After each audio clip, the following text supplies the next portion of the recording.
संस्कारधानी जबलपुर में बड़ी धूमधाम के साथ मनाई गई महाशिवरात्रि। मध्य रात्रि से ही शिवालयों में श्रद्धालुओं की भीड़ उमड़ने लगी थी। यह क्रम दिन भर जारी रहा।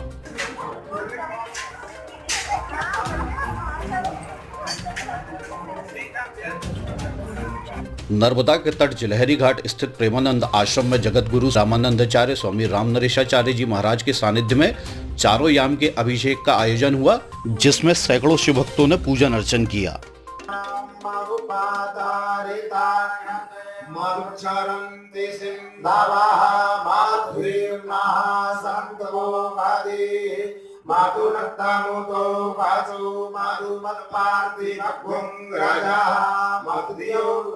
मधुस्नानं समर्पयामि। मधुस्नानान्ते शुद्धोदकस्नानं समर्पयामि। तदन्ते आचमनीयं जलं समर्पयामि। स्वादिष्ठाय मादिष्ठाय भवस्वासु माधाराय समर्पयामि। पंचामृतस्नानं पञ्चनद्याः सर्वदि मारियन्ते सर्वदि चोपञ्चदाचो देशे भवसरिला। पंचामृतस्नानं समर्पयामि। पंचामृतस्नानान्ते शुद्धोदकस्नानं तदन्ते आचमनीयं जलं समर्पयामि। शुद्धोदकस्नानं।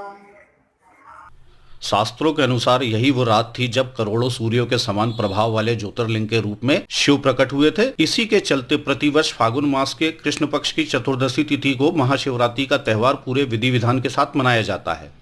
अपने सनातन धर्म में जो ज्ञान का भंडार है, कल्याणकारी साधनों का समुद्र है, जो उसमें एक वाक्य दोहराया जाता है, जेन केना कृपायेन कृष्णे मनस समाविशे रामे मनस समाविशे शिवे मनस समाविशे।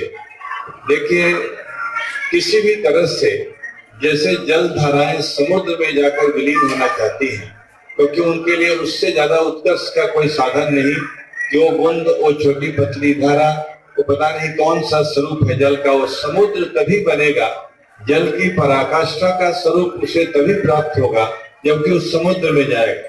बाकी सबको तो सूखने की संभावना है, कोई पी जाएगा, कोई गंदा व्यवहार करेगा और बहुत ही निकृष्ट व्यवहार, लेकिन वहां जाने के बाद वो राजा होगा।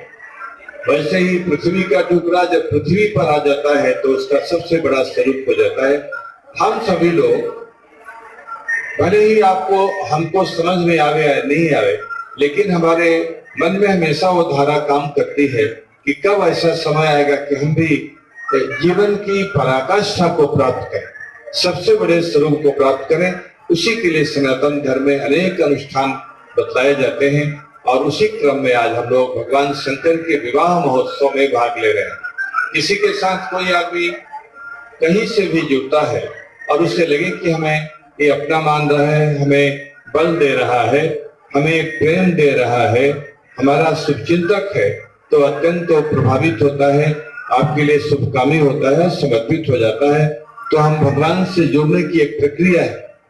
किसी दूल्हे के की बारात में कोई जाए तो दूल्हा भूलता नहीं है बेचारा, हमारी शादी में आप आए। किसी के मरने हॉस्पिटल में बीमार होकर के कोई जाए वो भी याद रहता है।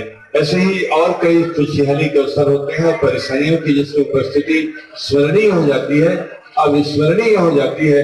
वैसा ही भगवान शंकर को हम क्या दे सकते हैं? जब वो हिमालय में ही रहते हैं तो उनको हम कितना बर्फ देंगे, और वो पूरा ईश्वर का बड़ा स्वरूप उनके पास है, संसार के सब कुछ है। तो उनके विवाह का ये महोत्सव हम मना रहे हैं। हम लोग विगत कई वर्षों से जगत गुरु रामानंदाचार्य स्वामी रामनरेशाचार्य जी महाराज के पावन संरक्षण में मां नर्मदा के तट पर लगातार महाशिवरात्रि का पर्व मनाते हैं। इसमें हम लोग चारों याम का अभिषेक करते हैं और शिवरात्रि में चारों याम के अभिषेक के और रात्रि जागरण का विशेष महत्व है। इसलिए हम लोग भगवान शिव की आराधना करते हैं। शिवरात्रि के अवसर पर समस्त शहरवासियों को, प्रदेशवासी एवं देशवासियों की मंगल कामना करते हुए हम उन्हें महाशिवरात्रि की बधाई और शुभकामनाएं देते हैं। नर्मदे हर।